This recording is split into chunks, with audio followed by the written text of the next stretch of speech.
Woo! Hello. Good afternoon, everybody.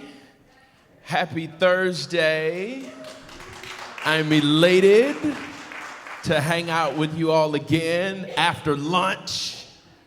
I want to thank you, Tracy, so much, and Julia, so much for having me. So I'm excited to talk a little bit about the fusion of music and fashion, and I'm elated to share some of my story within the framework of this context. And so music, last year the music business did over $31 billion. Of the music business, over $31 billion. The fashion business did $1.7 trillion. It has been projected that in 4 years, the fashion industry will do more than $4 trillion. And so for our time together, I say that if music is the world's love language, then fashion has got to be the world's love interest. We listen to one, and if we look around, we all wear the other. From a practical standpoint, I see them as the ultimate power couple. Artists and brands have been at the core of music and fashion for decades. And when we think about the two, they've only gotten bigger and better when we think of them, both from a practical standpoint, but then professional and a business standpoint. You can go through all of the varying artists who are paralleled and paired with varying brands, and it's big business. For the sake of time, I'm gonna keep moving. So I see music and fashion as inspirational, aspirational, informational, instructional, entertainment, and enlightenment, all at the same time. Music is inspirational. It gives people a feeling. Wherever you are, however you're moving, whatever you're doing, it makes you feel. It's aspirational. It leads people, both of them, to something they can aspire to. Music and fashion are informational. Gives people something to think about, both and. They create conversation. They are instructional. They both give people something to do or something to become. Music and fashion both are entertainment. Some of us, we've seen some people today who looked entertaining. They give people something that they can enjoy. Music and fashion, it gives people something to represent or something to embody. So here's the big question. What does that all have to do with me? I have lived at the intersection of both of these my entire life. Look at that fashion. Both music and fashion have been at the core of my life. That guy, on the backdrop of my father passing away, he took me everywhere. He was semi-pro. He played golf in the 80s with a guy named Calvin Pete, who was the Tiger Woods of the 80s. And every single day, he would take me to the golf course, pick me up after school, and I would be at the golf course every single day, locked in the car, looking out of the window, watching him play with his friends. He passed away from stomach cancer when I was 10 years old, and I was devastated. He was my biggest hero.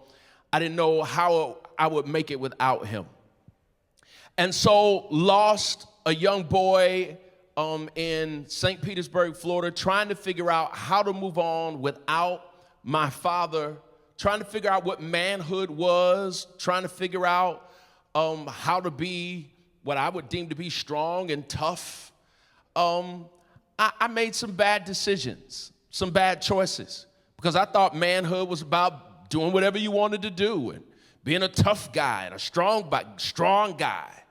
And so this guy in high school missed 62 days of school.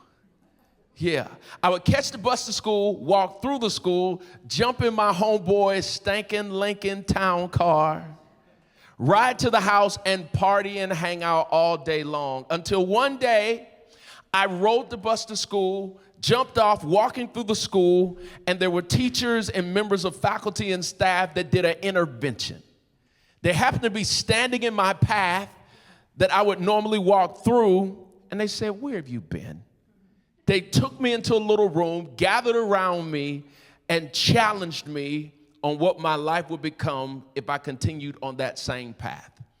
And so, to turn it all around, they gave me a hall monitor to make sure I would go to class. They gave me a tutor to make sure I would do my homework. They gave me a guidance counselor to make sure I was thinking straight, and for punishment, they put me in gospel choir. I hated it with a passion.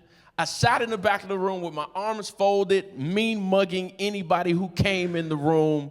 I thought it was for weak people, people who were not strong or tough. And one day, the choir director walked in and started playing the piano and never looked at the keys. I was fascinated because I had taken 7 years of classical piano from the ages of 5 to 12. And so from that moment on, I paid attention. I went from sitting down, arms folded, mean mugging, to paying attention, to standing up, to singing along, to actually listening to the words to the songs in gospel choir. Then we started going out and singing at places, and I started seeing what the music was doing to people. Transformatively uplifting and empowering and inspiring. And as I started listening to the words, I started to engage faith and service and compassion, love and honor and respect. All of the things that my mom was trying to teach me all along. I finally embraced them and engaged them myself. And that led me into ministry, service, sharing the good news. And suddenly, I'm in ministry, and that little guy who was a little tough guy is now this compassionate guy looking to love and serve and honor and build. And I ended up preaching, and at a transition point at 21, I'm named the successor to a faith icon, I would call him. A guy named Reverend Clay Evans, who marched with Martin Luther King Jr. and civil rights icon pioneer. I'm named the successor to take over his church. And so now I'm pastoring this 1,500 member church. Later on, 3 years later, at 24, I'm the senior pastor. 80% of the church is 75 or older. I'm 24 rather. Everybody's my grandmother and grandfather. And that first year, 1,000 new people joined, all 20-somethings. And the next year, another 1,000 joined. The next year, another 1,000 joined. The next year, another 1,000 joined. And there I was at the intersection of serving people in every way you could think possible. Whatever anybody needed, whether it was educational or vocational or health care or whatever you could name, I'm in the middle of it. Serving from the ground up, I end up getting a call from Mayor Richard Daley saying, "Hey, we have a development on the south side of Chicago, and it's been stalled for 7 years. We're trying to bring Walmart in, and there is an ordinance called the Big Box Ordinance that was blocking this whole development from happening." And so fast forward through a bunch of hard work, I was able to run point on getting Walmart into Chicago. I got my life threatened on the Walmart deal. I'll bore you with that story in a corner some other time. Target was a part of that deal. I helped get Uber into Chicago through a phone call.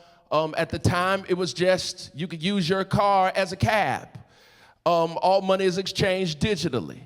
And a gentleman who was at on the Uber team at the time, they couldn't get the mayor to call him back. And so through some relationships, that's how Uber got to Chicago, Walgreens, and a bunch of other stuff. I end up serving all over the place in a very myriad of different ways with some people you might see.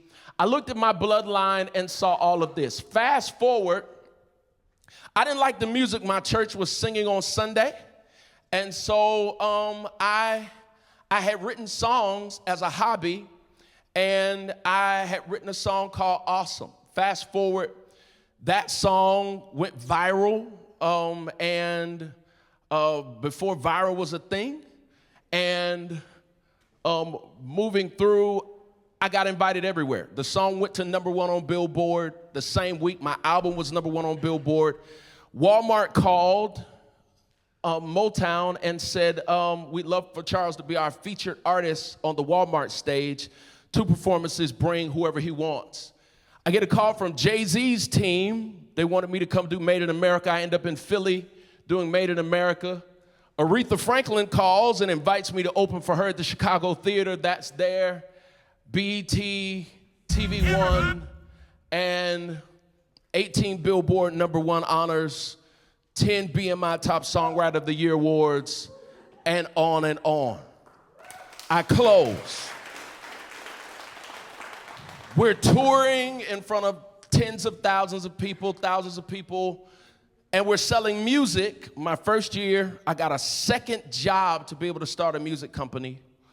I ultimately ended up spending $400,000 of my own money, and in 6 months, I made $1.2 million on the music revenue. We added merchandise, and we started selling merch, and as we were selling merch, at the end of the year, we didn't sell it often, but we made maybe $300,000 in merch. My accountant said you shouldn't sell it sometime, you should sell it all the time. And so we started selling merchandise, and I ended up creating a brand called Positive Air. And so we were selling it, and one day after we were selling it, I had a conversation with a friend who leads one of the largest fashion companies in the world, and I said, hey, is this a real brand you think could live in the world, or do you think I should just keep selling it out of my trunk as merch? He said, it's a no-brainer. I don't know how you got the brand, how you got the name, or why you got the name, but shut down the merchandise and stand it up as a real fashion company. So solidify the administrative assets and go. And so I established the company. Positive Air is not just something you wear, it's something you are. It's a way of life, a state of mind, a state of being. It is a style of life. Feel good, think good, look good, be good, do good. No negative anything. Just breathe. This is Deborah Morales Acevedo. She's like my niece. Her family is my family. She was in Parsons, at Parsons in Paris, studying and got job offers from every major fashion house in the world. Her mentors are the lead designers of Givenchy. And so when she was getting ready to actually take a job after talking to my friend who leads this big fashion company, I threw my hat in the ring. And I offered her a job too, and creative control, and equity. And she came with her Uncle Charles.